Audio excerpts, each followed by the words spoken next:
The following is presented by the Cheeky Bastards. Come to the coast, we get together, have a few laughs.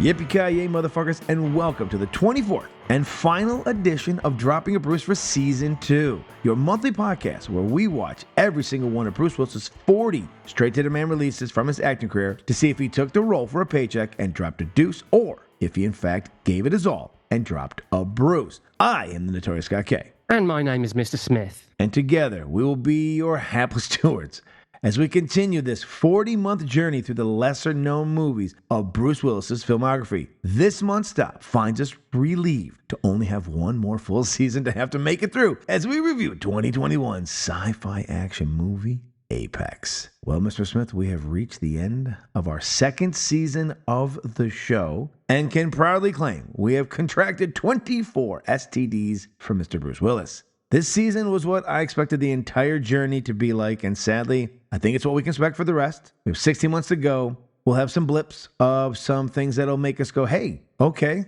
that was a little bit better fare than what we've had, but I don't mean, I'm obviously our favorite so far of this season, and for those people who don't know, when we kick off season 3, we will actually have Bruce Willis's birthday celebration first, as this year the episodes don't fall on the same day like they did last year. So we'll have our Brucey's Awards to kick off season 3, followed by our first episode of season 3 in the old March timeframe, getting close to spring. We'll be getting closer to spring, which will be nice. But Breach, I mean, look, Breach in and of itself, put up against other movies, it's probably dog shit in many respects and fair. But in the journey that we do, it has been one of the most enjoyable moments. And there's a film, as we were talking kind of before we started recording about, giving some new perspective to it. Airstrike, which we gave a half star. I gave a half star. Maybe one of the better performances Bruce Willis gave us this year. It was bizarre. He went all out because he knew he was in a Chinese film, but at the end of the day, he was having a lot of fun in that Jeep shooting at planes. Like, he was just having a blast in it, and it may be one of my nominees for best performances by him this year. Fair, very fair. But when you look back at kind of like that, even the craziness of Airstrike, at the time, we were like, oh, what is this? Because we were just, it was like our second movie, and I think we were just coming off season 1. We'd had some decent movies in season 1. There were a few. There were. And then, so when I look back at it, though, I'm like, you know what? As far as it just being one of those movies, you sit down and go, okay, this is bizarre and crap, but it's like, it has some merits to it. Given this journey, I'm hoping we have some more, weird to say, Airstrikes and Breach. Because if you take those two movies by themselves and someone was forced to sit down and watch both of them, having never seen a single one of the movies we've been through or been on this journey, they would want to hang us from our necks off a bridge. Fair. However, if they were put into the same exact thing we've had to do, they would maybe drop to their knees and fellatio us because of how thankful they were to finally get something that was at least entertaining, even if bizarre. Yeah, well, I think it's at least been interesting. There's been more bad than good, but we knew that. And like you say, we possibly thought, they were all going to be bad, be fair. But there's been more lows than highs. But I mean, we're over the sort of over the line in the sense of we got one full season and then a brief 4-episode season to wrap it up. As we say in the UK, we've broken the back of it, so we're kind of it's broken our back. it's broken my soul. But.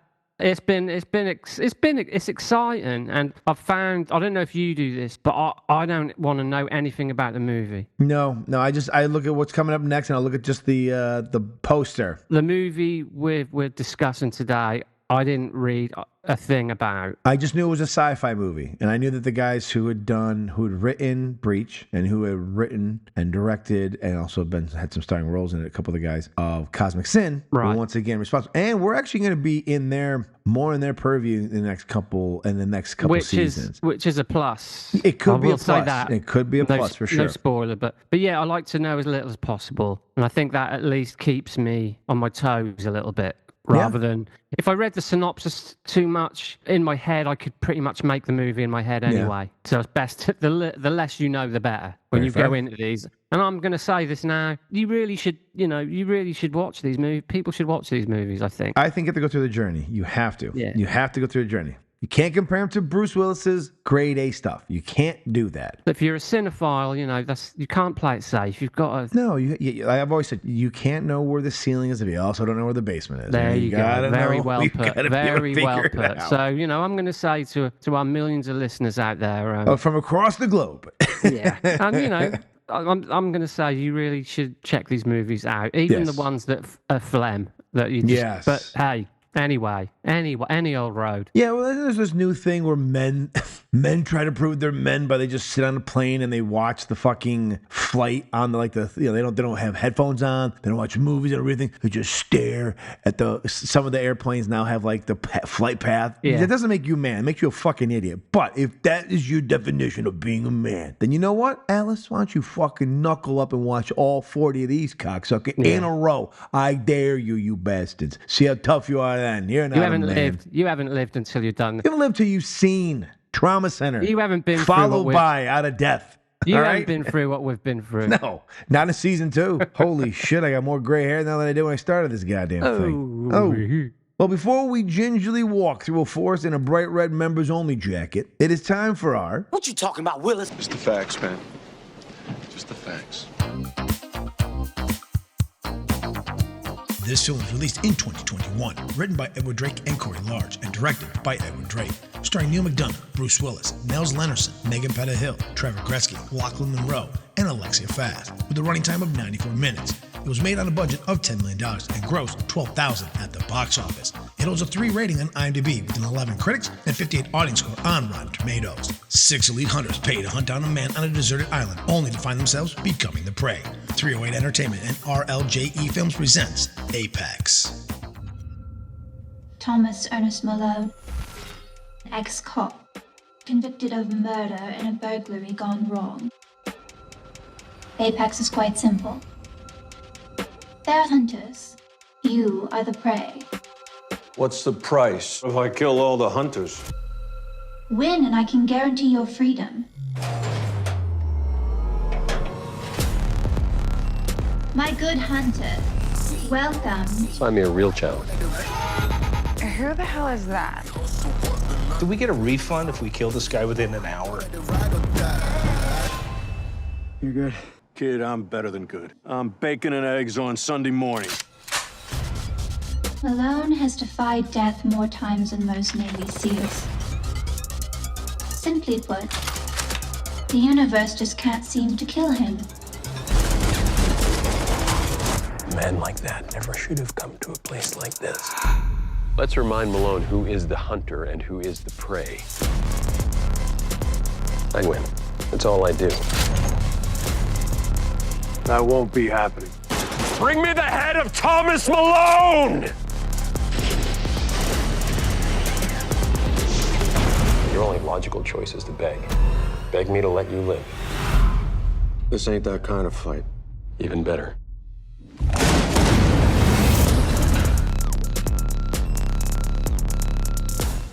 Mr. Willis plays Thomas Malone, a former cop who has been serving a life sentence in prison for multiple crimes he committed. According to the people who run Apex, he is a man that nature just can't seem to fucking kill. We'll get into that. And this is our 10th of his 26 straight-to-video releases that he did over the last 5 years of his career. This is the 5th of 7 straight-to-demand releases from the year of 2021. Now, the plot that I was able to cobble together: bored and insanely rich white people pay large sums of money to hunt down unarmed former Special Forces military members for sport on a deserted island run by a mysterious company called Apex. A creepy Nazi poster child-looking pharmaceutical trillionaire believes that because he can kill unarmed men, that he is the world's most renowned predator. That is until he meets his toughest match, a tired, old, gimpy ex-cop who is serving out a life sentence for very vague crimes that he apparently committed. We're told he's tough to kill even though he can barely walk through a forest, and thinks that wearing a bright red members only style jacket is a smart way to blend in to your green surroundings. The moral of the story is the crippled looking tortoise always beats the Nazi fucking rabbit. I give you Apex. Dun, dun, dun. We have been hired by Arrow to do the liner notes of all the movies, so that will be in there. So enjoy them. That'll be the new description on the back. We're available. I'm available to write to all descriptions. boutique labels out there. Yes, if if you're looking to do it, I will give you plot synopsis, folks. Yeah, hey, over here. But yeah, did you get Hostel 2 vibes from when this kind of kicked off this movie with the whole I know what you mean. with the hunters being alerted to the new prey and but I mean, again, we'll get into it in a second. I'm going to talk this stuff, but we obviously first notice the film was loosely, obviously based on the 1924 short story by Richard Conwell, The Most Dangerous Game. This is like the 9th iteration that we have gone through. It's not just from Bruce, but from anybody. Everyone's always trying to redo The Most Dangerous Game. Some pull it off well, some don't pull it off very well. This is a more looser interpretation for sure. There's definitely more sci-fi elements added into it. I also got a Westworld vibe to it as well. Yeah, I was thinking Hostel 2 meets Hard Target initially when all the pieces of the jigsaw started getting put together. Well, this feels like Apex is a company that's allowed to do whatever they want. Where like some of these other games, it's like rich people have this underground game and it's not legal. This seems to be very well just good to go, do what you want to do. But we're not in Running Man territory, are we? No, it's we're not not Running like Man. It's not like a televised. No, but your friend from across the pond is going to be. Yes. I'm very excited. We covered that. We were very upset about how that came out, so we're hoping. Now, this film is known to my friends across the pond in the UK as Apex Predator. The film was shot in Victoria, British Columbia in just 8 days over the fall of 2020. Now, Wayne Gretzky's son Trevor appears in this, proving once again that just because you come from greatness doesn't mean you yourself will become great. Now, Trevor had a brief cameo also in Cosmic Sin and will return for 2 more Blake films, those being American Siege and the Detective Knight trilogy. He'll be in Rogue. If you're a big Trevor Gretzky fan, I wish it was Paulina. We will just move on from there. But if you're a big Trevor Gretzky fan, folks, hold on to your asses as we got 2 more appearances from the greatest hockey player to ever play, son, who is what it is. He is what he is. He is what he is. Now, once again, Mr. Willis was nominated for a Golden Raspberry for his role in this film, which again was later rescinded. Now, among the injuries Bruce's character is said to have, he is the sole survivor of a train crash, obviously a reference to Unbreakable. He was shot in the back at an airport, a reference to 12 Monkeys. He broke ribs and had a crushed spine from jumping off a building, which is a reference to Die Hard, and drove a car through a plane, which would have been a helicopter, but it's a reference to Live Free or Die Hard. So I give my tip of the cap to at least the writers for throwing in some fun little, we'll get to how we feel about the movie, but the one thing I like about these guys, and I wish it was a little more consistent in the writing, but they throw in some little Easter eggs. They have some fun dialogue moments. That's why these films that they do are a little more palpable and enjoyable to get through because of those exact moments. They're not just straightforward, this dialogue's got to be this dialogue because we're in this type of movie. Here at the Dropping a Bruce podcast, and our millions of listeners across the world, we appreciate their service in that. There's definitely some effort. Yes. These guys seem to care what they're doing. Now, unfortunately, as we go along, we get less and less information about these films. So we're going to move on to some of the really fun reviews. Sarah Michelle Fetters of MovieFreak.com gave it 1 out of 4 stars and wrote, "It's bad. Let's just leave it at that and call it a day." Stephen G. on Rotten Tomatoes writes, "Bruce Willis was way too old for this role. He was shuffling around like a pensioner in the park." Half star. Francisco M. on Rotten Tomatoes exclaimed, "A sick Bruce Willis, unable of normal expressions and doing everything with difficulty, even talking. Ashamed to exploit this great actor like this." Half star. Colin on Letterboxd wrote, "I watched this last night and cared so little about it that I decided to just go to bed and review it tomorrow. And I'm not even going to review it now." Half star. And in what will most definitely be the foreword of our book we publish on our journey through these, comes to us from Eyesore Cinema on Letterboxd, who so elegantly wrote, "Every time I watch one of these, I tell myself, never again. But who am I kidding? I'll watch every one of these moist turds until my eyes fall out of my face. This fucking sucks so hard, I hate myself almost as much as I hated this movie." 1 star. I just feel like that was the perfect exclamation of how we feel about a lot of the things we force ourselves to go through. This is true. So this movie is a bit of a conundrum for me. I like it. I don't like it. I like moments. I don't like moments. Like there's good writing, then there's shitty writing. It's very uneven. So when I was ranking it, it doesn't get past Breach. I think it's below Cosmic Sin. but it was comparatively what we have watched. Since Breach, we did get Cosmic next, but we've had Out of Death, Midnight in the Switchgrass, and Survive the Game the last three. Fuck me, those have been tough to get through. This one moved by at a much better pace and very uneven, but it did pick up in moments. Like there's a lot of unnecessary talking and bantering. Yeah. And unfortunately, what our friend Wendy said about Bruce, and my note is Bruce walks through the woods like a wounded football player limping around on the sideline. Yeah, but he is, isn't he? He's an old man who's got a lot of fucking injuries. But the problem is with how they've built him up in this story is that, so basically, Neil McDonough, who starts off decent and then just becomes a one-note villain. And unfortunately, and there's other people I think are much better, which is such a surprise. One of the things in this journey that will become the most surprising to me is either one day they were like A-list or they were kind of like the little heartthrobs, like a Paul Gosser, like Paul Mark Gosser, PMG, from Saved by the Bell. But like those kind of people will suddenly pop up in one of these movies and you're like, enjoy the shit out of them, being like, man, these guys, they're not too bad. Or then we'll have people like a Neil or Patrick who will show up and you're like, these are professional actors who are obviously taking a paycheck and don't give a fuck about this film. And then they get acted off the screen by some of these people who are like never get another chance. Like a Rizzuto over here, Those guys will show up and they'll fucking kill it. And you'll be like, God damn it. Why don't these guys get more? So it's a very strange world we're in because Neil, when he starts the film, I was like, oh, okay, he's kind of cool. And right away you get an idea. Well, they do a lot of these things with these guys' movies. They have a good start. Like they start off with, they throw you into the action. They do basically like a cold open and you kind of get a quick brief of, who's who.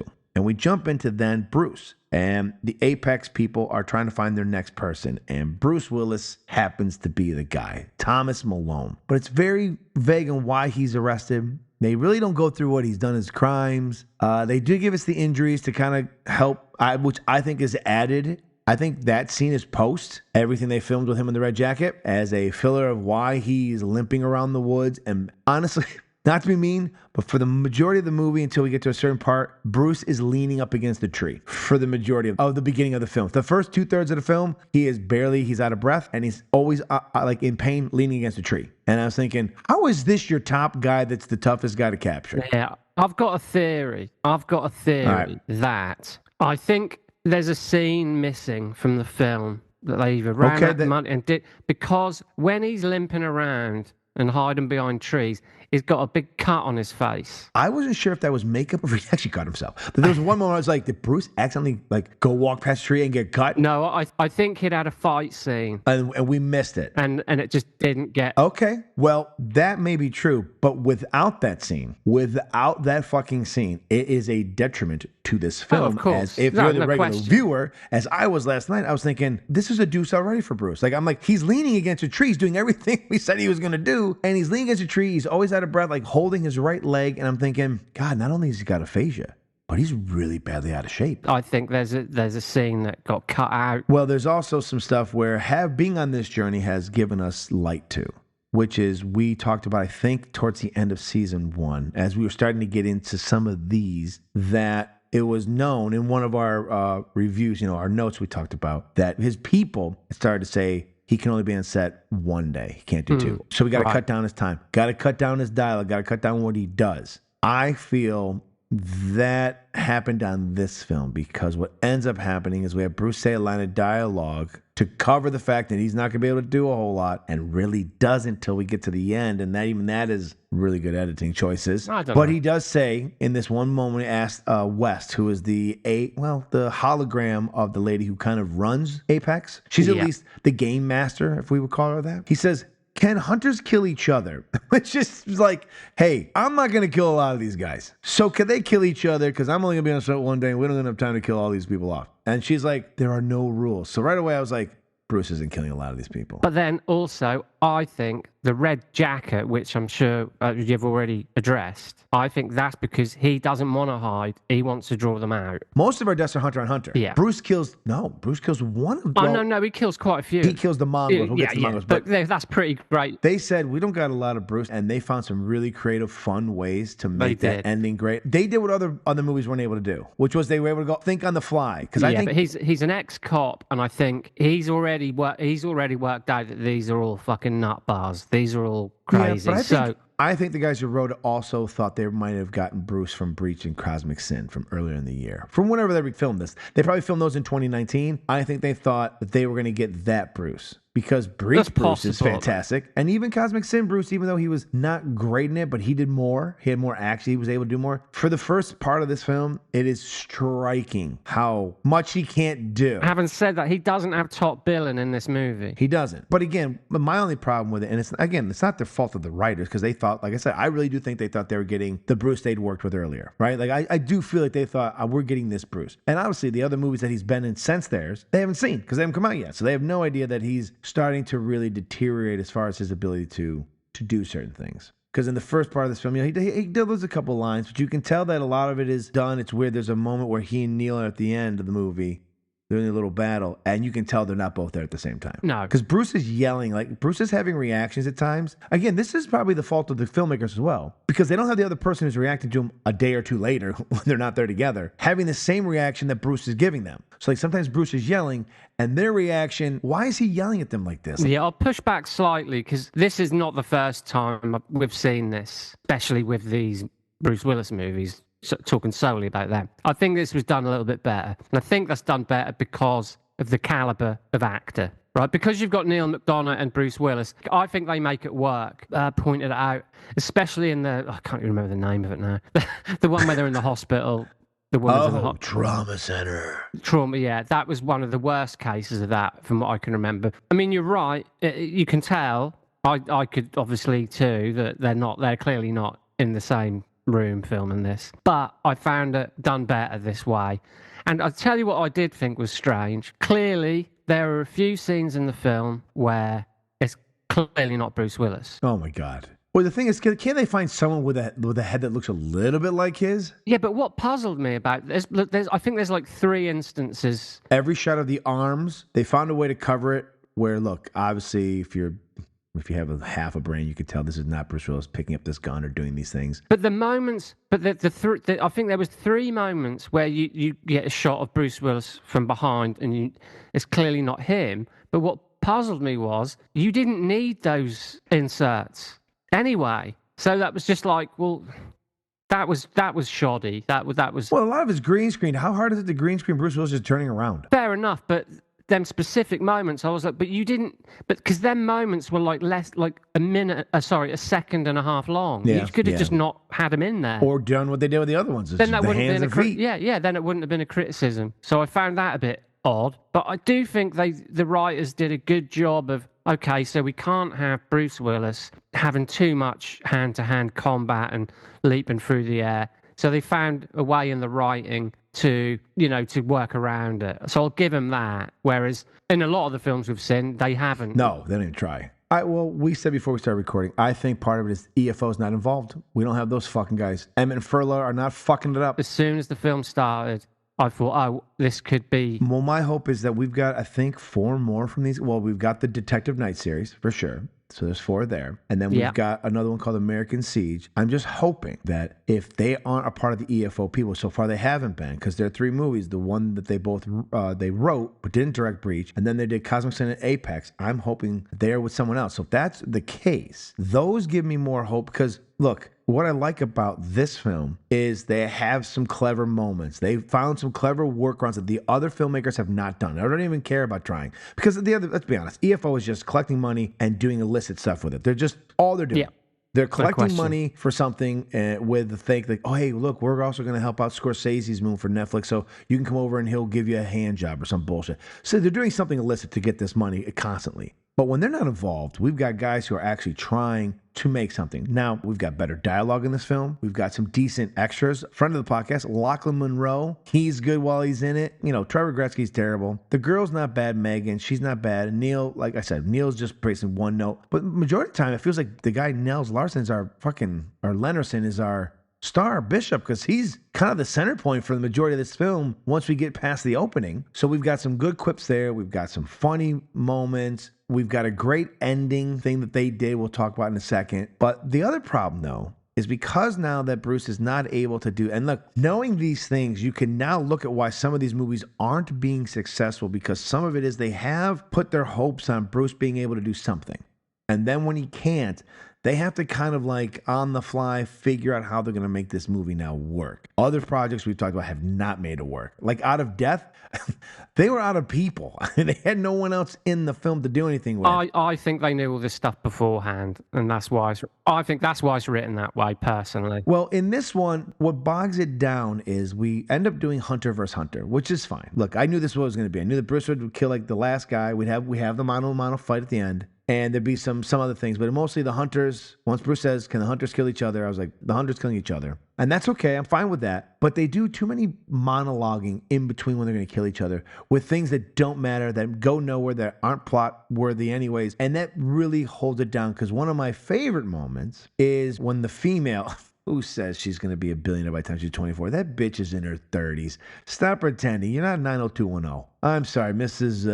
We're going to call her out since she listens. Megan Pettihill. I like that. I didn't say I didn't like her, but you're not 24, honey. All right? You're in your late 20s, early Leave her alone. 30s. All right? So let's not pretend. Anywho's, her and Bishop go together, and they're on that little mind thing. I want them to talk shit to one another. Like, I would almost rather him be like, well, this is going to sound terrible, but I'd rather him be sexist towards her, or her call him a small thing. Like, I'd rather have that kind of, like, aggressive attack each other, which makes more sense, like two people trying to hunt someone down, than I don't give a shit how much money they have. No, you're right. It means nothing to me. And there's another thing that's missing, and I think that's just... Look, these guys... We're filling time. We've got to at least make it to 93 minutes. No, these guys are pretty good writers, but what I think would have improved, another thing that would have improved the movie, would have been if there would have been a little bit more... Well, not a little bit more, but if there would have been some ways for Bruce's character to be manipulating what goes on between the hunters. He kind of does it one moment, and then he kind of does it when he says to people, can they kill each other? That one felt very heavy-handed and forced. Yeah, so I felt like if there'd have been a bit more of a battle of wits where he's manipulating what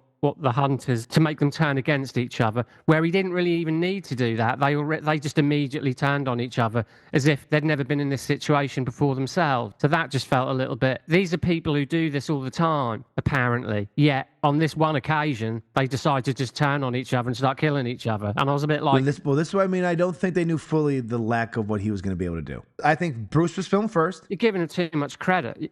You're giving the writers too much credit. No, I'm just saying they kind of added some stuff that they had to kind of like change on the fly. We were like, all right, Bruce is going to say this line. We really just can't do much. And now we're going to turn it. So, because I think they filmed the stuff where like when they first show up at the lodge, they do start busting each other's balls and being mean to one another early. So that gives us... So I think it was the way for them to be able to sell it. But that's just a dick measuring contest, isn't it? You kind of expect that. You do. But for them to suddenly decide to... Well, like when Neil McDonough kills the first guy, Lyle. What is this all about? Like, kind of comes out of nowhere. Well, because then after that, he's like, we all need to join together as a team. It's like, what?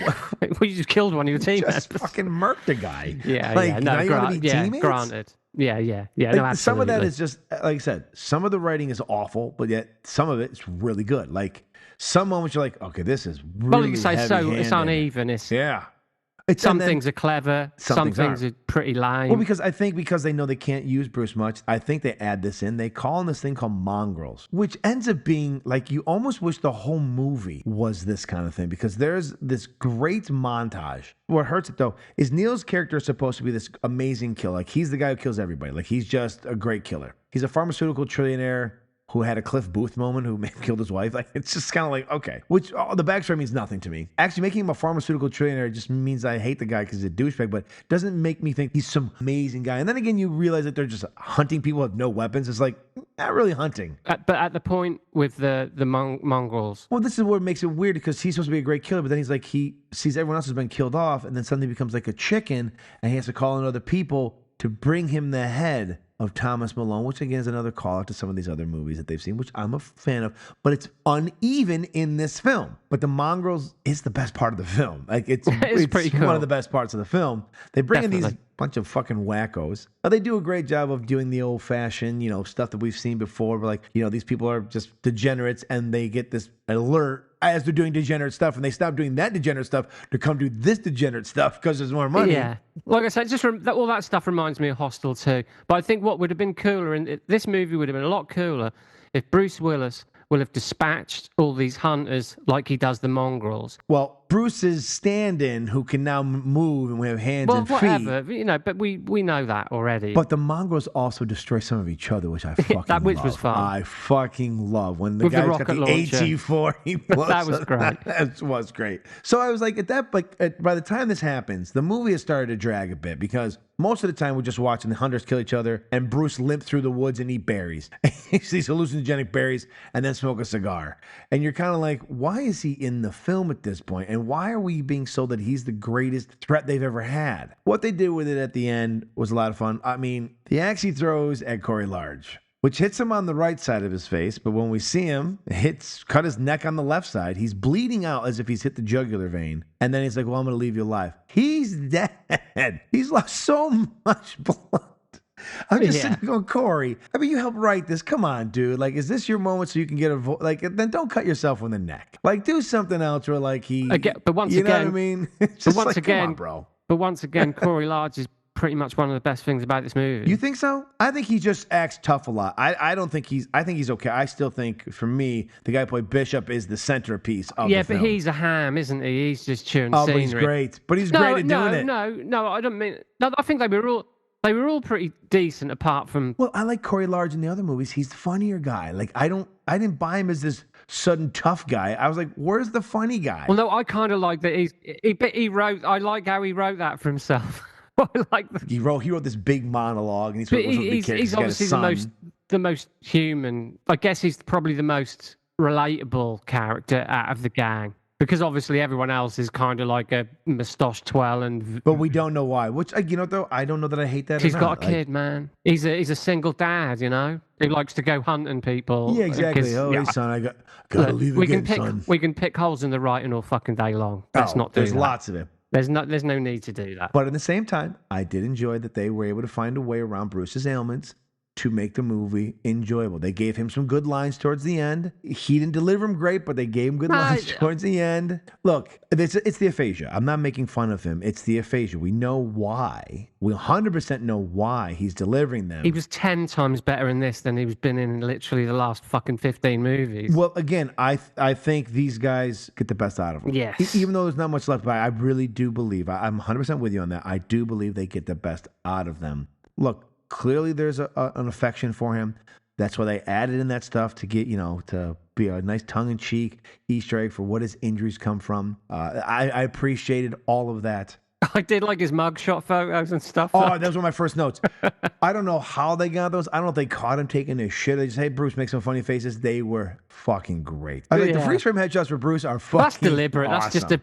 I like the Apex welcome video where this one guy's getting killed and some young Asian girl gives the thumbs up at murdering this guy in the woods. Remember when Bruce shows up and he's watching a little video? It's like some young Asian girl's just murked some guy in the woods. And she's like, thumbs up, like, this is the best vacation ever, Mom and Dad. It's just like, I was like, they have moments. But there's a lot of them. They would lean more into them and stop the other bullshit. Like, because then they get cliche heavy. It's like they have a good idea of how to make something funny, of how to be sarcastic in it, to have some funny one-liners, to even have some great death scenes. Because we've had some really creative death scenes in this film. Yeah. The whole, like, almost Mexican stand-up of standing on landmines was fucking great. I loved it. Well, I think you can't take this movie too seriously, first and foremost. If you came to this B movie thinking you're seeing John Wick 5, I got bad news for you, sunshine. You're going to be pleasantly disappointed. This is a fun movie to watch, and I think there's enough moments to keep you kind of alert to what's going on.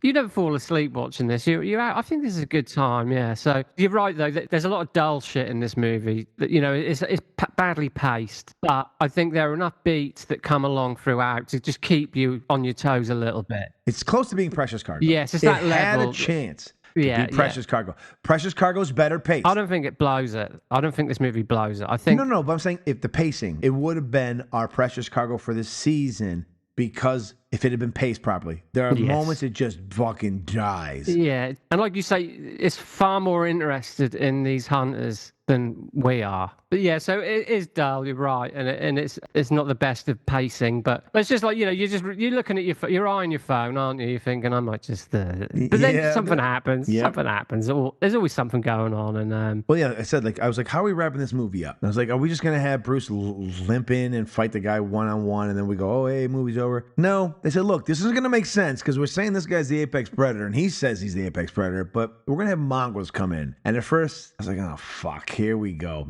But they're being murked by some stunt double. Bruce Willis is probably one of the guys. It may have been one of the other guys. It was just arms and legs. All we saw. And you see him shoot, and there was one bald guy, and you could tell it wasn't Bruce because he was a little thinner. But there is a guy at the very beginning, a big bald guy, and I thought, oh my God, I hope that we're not supposed to think that's Bruce Willis, and that wasn't. So that was just a genuine. But he was probably Bruce Willis' stunt double in this. And so they start the mongrels, and there's one moment where when I saw the mongrels run in, and the one guy's got the AT-4, which is a rocket launcher. Now, what it does, though, because I was in the military and we carried these, is if we were ever going to fire it, we were taught to fire, we had to say back blast area clear, because what happens is the rocket shoots out, but it fires off like it's literally like a rocket going to space. The fire comes out the back of the fucking tube, and the rocket itself propels. So if anyone's behind you, so if you were to fire it in a crowd, you'd kill the people behind you and in front of you, but you don't want to kill your friendlies. So when I saw it, I thought, well, this is an interesting weapon. How are they going to use this? And they used it the way they should. And I think Bruce shoots him, or Bruce's stunt double, because Bruce is back home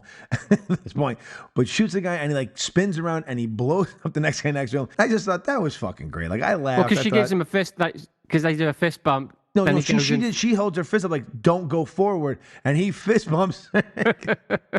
He gets shot, spins around, fires the rocket, blows her up. I was like, you know what, Corey Large and co., well done. Well done. Yeah. I enjoyed that. It made that ending feel really earned and fun. Even though it doesn't make sense, it just was okay. And then they're so the first 5 go, and he's like, send me more. It's just why wasn't the whole movie this way? That's what I'm saying. Yeah. If he would have dispatched the hunters in the same way and then had the mongrels to deal with, because then it would be just action-packed. And we wouldn't have that kind of pacing issue. We'd be well, there's plenty of fucking bodies flying around and limbs flying around and shit. But we don't get it. It's not too little too late. It just, if it would have happened earlier, it just would have been made it more powerful. It helped the fact that, because, like you said, it was dragging. They literally killed each other off. They're down to 2 guys left. They're not going to try to kill each other. They're going to whatever. And you're like, all right, we got to wrap this up now. And then Corey Large goes out there, and he somehow survives having his neck opened wide up. Although we don't know. I think he dies anyways. Doesn't matter. Because we never see what happens to his character after that. No, we don't. But then you go, okay, here comes Mano a Mano. But then Neil McDonough changes who he is. This just cold one-note guy to suddenly being unhinged, ordering people, I'll pay any price I have to pay. Send mongrels. And these mongrels just show up, and they're always doing something nefarious, which is kind of fun. Little vignettes of yeah, that was cool. You want to kind of know more. Those are the moments that is why I like what these guys do. But it's also the reason why they're not great filmmakers, is because they don't trust enough of that to bypass the cliche shit they have to fill it in with. Yeah. With Breach, they didn't direct it. So they put a lot of shit in there that just kept it going. And then Cosmic Sin slowed it down a little bit. But it's once they start to direct them, they start to almost bog themselves down with it. Because they wrote Breach and didn't direct it. And it was a blast the entire time through. Even though this alien took 6 months to decide that he wanted to kill everybody. Very slow moving alien. But in this one, some of the ideas you're like, man, that is a fucking ton of fun. And then some of them you're like, why are we listening to these people talk about shit we don't fucking care about? Just talk shit to one another. You've got that vocabulary in there. Just talk shit. Yeah. We're in a B movie. We're not here for the plot. Right?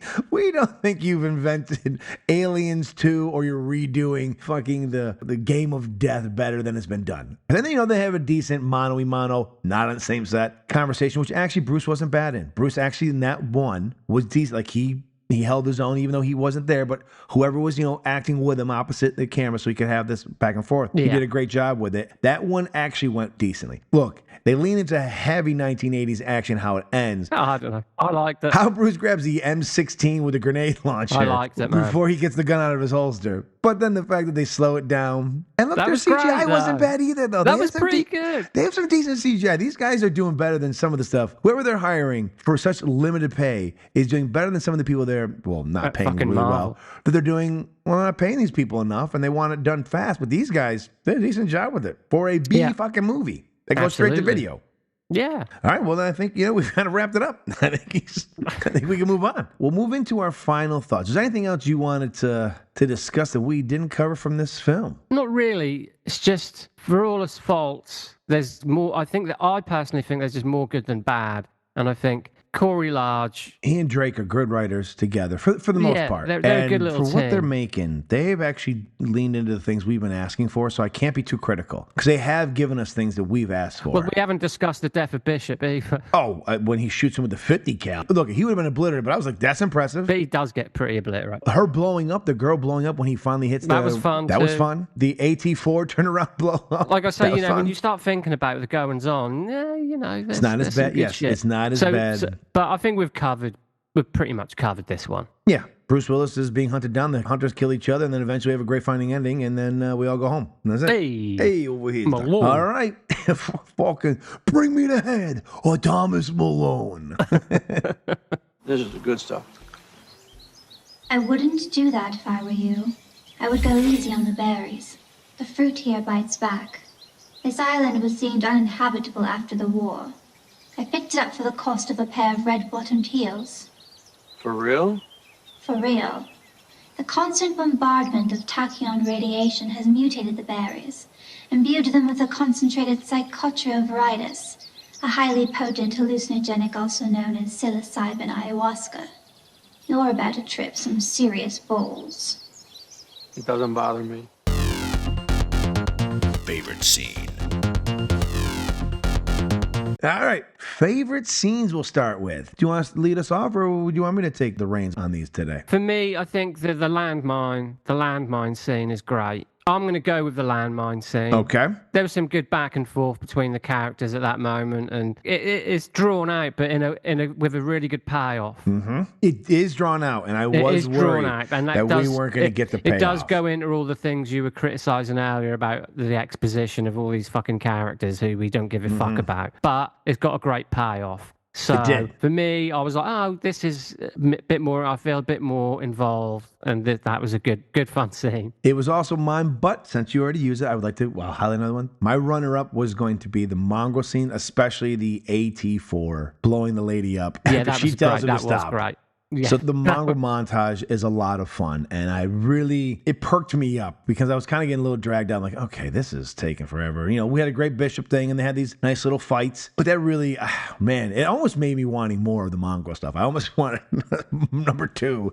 I could have watched that for days. Yes. That shit honestly, I could watch for days. I could have gone for 30 minutes of that, and after 30 minutes, I'm like, okay, now we're going to move on. But 30 minutes of clever kills and stupidity. If Neil McDonough would have gone on his radio and said, send me more, and a fucking ship turned up, and the gates opened, there was 200 of them. If he'd done the old professional one, like, send me everybody. What do you mean? Send me everyone. I would have been totally down with Bruce Willis having to dispatch of like 200 of them. I'd have been 3/4 erect. I'm not going to lie. I'd have been 3/4 erect for sure. So. Best one-liner.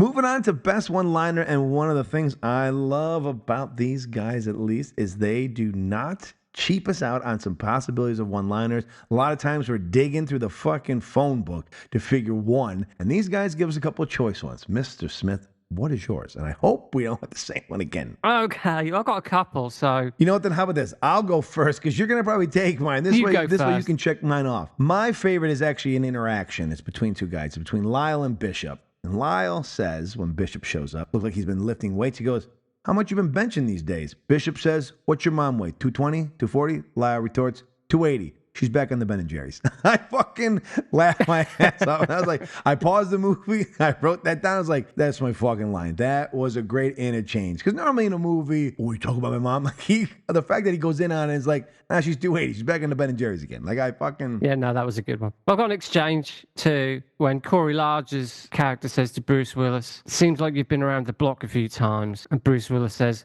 motherfucker, I made the block. But then there's another one where he says to Bruce Willis, oh, you're good. And Bruce Willis says, I'm better than good. I'm bacon and eggs on a Sunday morning. Just a couple of those little, Brucey bonuses that you get. Best performance. That moves us on to best performance. I'll let Mr. Smith take lead on this one. Who gave your best performance in this film? I'm going Neil McDonough. Really? Okay. For a couple of reasons. I genuinely think he's good in this. And I think he's good anyway. He's underused. He should have been in more. I mean, Band of Brothers. He played Quarrels in Justified, and he was great as a villain in that. So it's good to see him again. And I think he's a great, he's no Alan Rickman, but... No, but he does have the menacing look, and he can pull it off. And for a guy who's not imposing, he gives you that almost John Malkovich, I'm a psycho, I will cut your face off type of vibe. He's menacing. He's the right kind of menacing, and he's a great actor, underused, not forgotten. I think I saw he's in a couple of movies. So for me, he was the best performance. For me, it's Nels Lannerson as Bishop. He's the comedic relief. He's chewing the scenery. He knows the movie he's in. I really, really appreciated him in this. There's a couple of guys for our supporting actor that I'm looking forward to putting in because I think this season, while we may not have had great movies, we've had some pretty good performers who, again, we've kind of tailed off from having some bigger names in the movies that we had in season one. Like a lot of the big names that are thrown in, even Neil McDonough, not to be mean to him, but these are B, maybe C-list actors considered in Hollywood. No, you know what I mean? True. If they get into a Hollywood movie, they're usually some lesser role. They're usually a cameo or, an extra. It's been fun to see some of these other guys appear, and ladies, and just kind of steal the show and know the film they're fucking in. And then you kind of realize, man, they should be in some other movies. They should be given other options. But because they're in these B movie fairs that no one really gives a shit about, they kind of get missed out. And I think like our boy Rizzuto over there, he's one of those kind of guys, who plays a great villain. And you're kind of like, well, man, he chewed the scenery up. Why aren't people giving more options? So for me, Nels Lannerson, who I think might be Viking, but had like a Scottish accent. I don't know, but I don't care. I was going to say, he's fucking Canadian. One minute he's Irish. Next minute he's Russian. I'm like, what the fuck is going on? For this movie, it worked for me. I didn't care. he was just saying some wild shit. I didn't like this movie. His accent was all over the place. This highbrow movie really loses it for me with this accent. Favorite character. That'll bring us to our favorite character. I will go first on this one, and it is once again Bishop. I loved him. He has the best moments. He has juicy stuff. Even his death is pretty cool. His mano-y-mano, weird Mexican standoff where people keep losing footing and who's ahead. And he was just a lot of fun. He was a lot of fun. He knew the movie he was a part of. And I really enjoyed Bishop. And he may be in one of my categories when you listen to us next month. He may be a nominee. Maybe. Mr. Smith, who is it? I really did like Jezza. I really liked her. And do you know what? We haven't mentioned this, but her intro to the movie is her pouring a cup of water over some girl's and then head. just walking away. But she's cute and everything, and she had some moments. But predictably, I'm going to stick with Neil McDonough as Dr. Samuel Rainsford, a trillionaire pharmaceutical. I really like the guy as an actor, and I think he's very reliable. Yes, he's very reliable as the great villain. in everything. Yeah, as our most menacing person. Yeah, and he's a good villain in this. He's one of the better villains we've had, I think, in the whole kit and caboodle so far. Why I said that, I don't know. But he for me, was a great villain. I would like to say, a little honorable mention to the walk on roll of the AT4 guy who just fist bumps, blows up a lady. It's just... Yeah, he's the MVP. You had 4 seconds of moment. filming, and you know what? You fucking used them all as the best you could. I think that was the catalyst for this whole movie. Was that Wouldn't little that be moment? great? That's just like we talked about Bruce Willis. Because you won't be going to the Hat Convention this July. He's like, I gotta get that in a movie. I don't care what the movie's about. So, all right, my friends, that means we have reached our final moment of truth for season fucking 2. The moment of truth. And we start with, did Mr. Willis drop a deuce or a Bruce? And since I am conflicted on my answer, I'm going to chickenly pass it off to Mr. Smith to hear what he has to say and see if he can sway me one way or the other. I'm just going to say it. Bruce dropped a Bruce. This is the best I've seen him probably since Breach. I think eventually he's as good as he is in Breach. Eventually. Okay. So I think he starts off well. But as soon as the hunt begins, he's more like he's disappeared. So you think it's like got a reprisal moment where he starts off slow and then as the day went on, he kind of woke up? I think it's kind of it's kind of like he starts off great, midsection of the film kind of pretty poor, and then redeems it at the end. So I think, it's it's uneven, but there's so much going on in that midsection of the film that he kind of gets sidelined, but they probably had to sideline him anyway. I think this is a return to form for Bruce. To dropping a Bruce form. I'll make sure we preface that, because some people are like, it's not John McClane out there in them woods. No, it's John McClane's not been in many of these movies. So if you really seriously think and look back at what we've been witnessing for the last 10 or so movies, I think this is a serious return to form. So I'm going to go for a Bruce on this. Bruce dropped a Bruce. He most definitely dropped a Bruce. All right, I think you may have swayed me. Originally, I thought Deuce, but our conversation today, the fact that there was a mark on his face and we probably are missing a scene. With that thought in mind, then that means what we get of him leaning against a tree is something that's missed out on the context of the film, and you look like this guy should not be in this film. He looks like he's out of shape, and why are we just continuing shooting him against a tree? However, what does spin me back to saying, okay, I will agree with you, it's a Bruce, is what these gentlemen have done in most of the films is they said, I have got Bruce fucking Willis in my film. And even if he yells my lines of dialogue like an old man yelling out the window at people on his lawn, he's going to yell the best moments of dialogue that we've got in this film. And we're going to give them to Bruce because that's who we respect, the man, and who we've got in our film. And if we at least go down in history, we're going to have Bruce Willis saying crazy shit he says sometimes in his films. So for that, I will once again finally give Mr. Willis a Bruce. He most definitely dropped a Bruce. Again, listeners, all million of you, remember, this is straight to fucking demand DVD releases. We are not comparing and haven't for the last 24 him to any of his well-known roles, okay? This is not Bruce Willis in Unbreakable. This is not Bruce Willis in Die Hard. This is not Bruce Willis in Pulp Fiction, Sin City, any other movie you want to put him in that you love him from. This is not that Bruce Willis. He is long since past that. Even before I think the aphasia set in. I think there's some movies even earlier, before all this happened, he was just kind of like, he was checking out a bit. So, that being said, we have both given him a Bruce, which is the first one in quite some time. I think it's been 3 or 4 consecutive before we gave him one. Mr. Willis lands a Bruce to close out season 2, but now, will the movie finally break the streak of what we call the Roadhouse, which was the double deuce? We're breaking the streak because we're not going to give him a double deuce because they're not going to get the Bruce and the movie. But will we get our first Bruce? Since Breach, will we have our first movie Bruce? Because Cosmic Sin, which these gentlemen first directed, we gave a deuce. This is true. Will this be the first one in a while? Mr. Smith, Apex, the final film of season 2. What do you give it? This is a Bruce. This film was definitely dropped a Bruce. No question. Really, this is a good fun movie. To sit down and just it's a Sunday afternoon movie. It's an easy watch, but it delivers. There is plenty of action. Everyone's a piece of shit in it.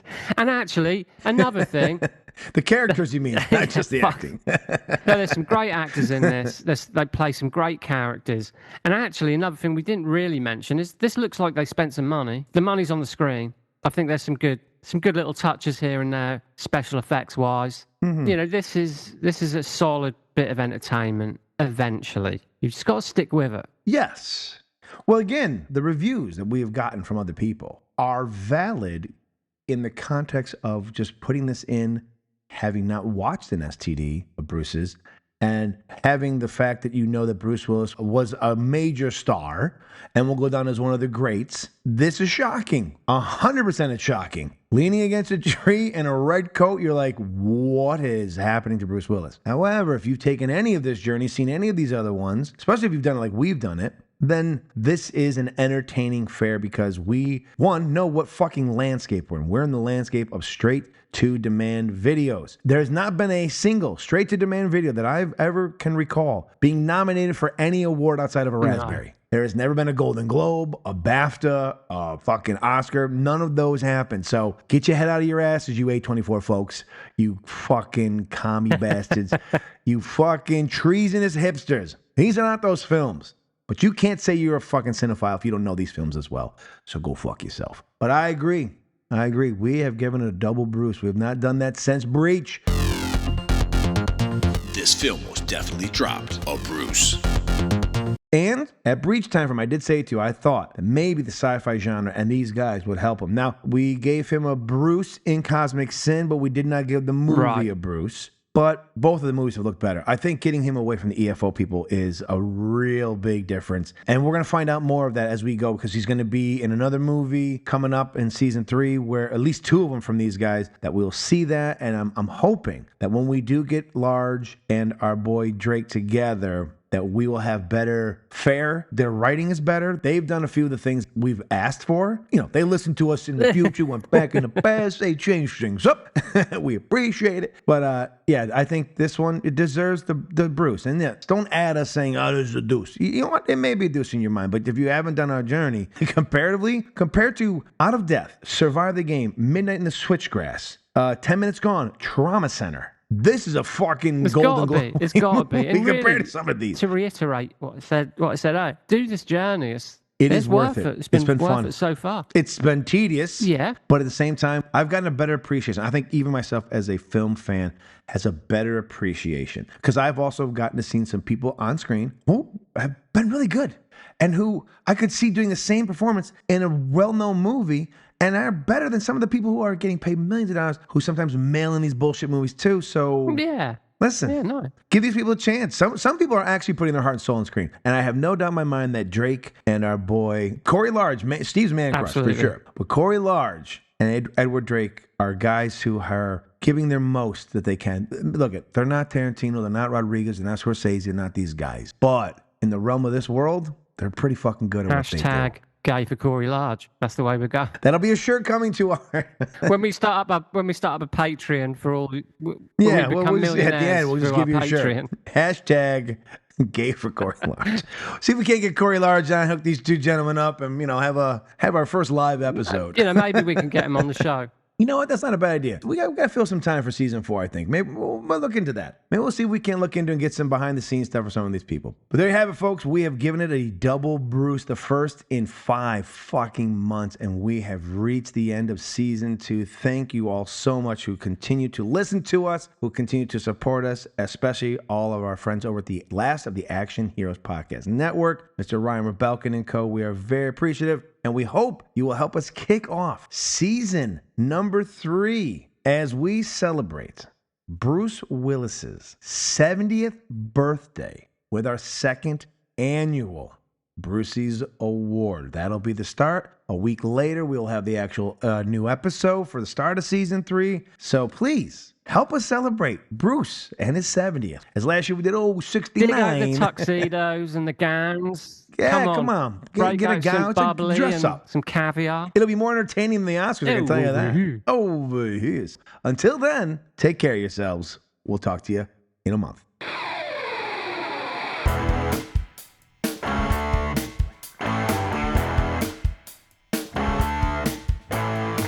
That will do it for our 24th episode and for the 2nd season of the show.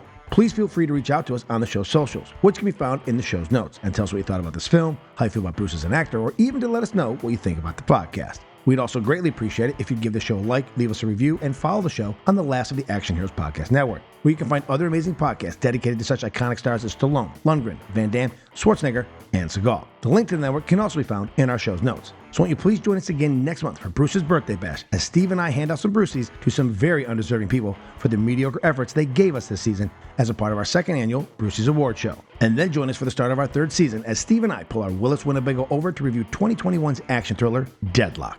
So until then, Yippee Ki-Yay, motherfucker. This has been a Man with an Exceptional Beard production.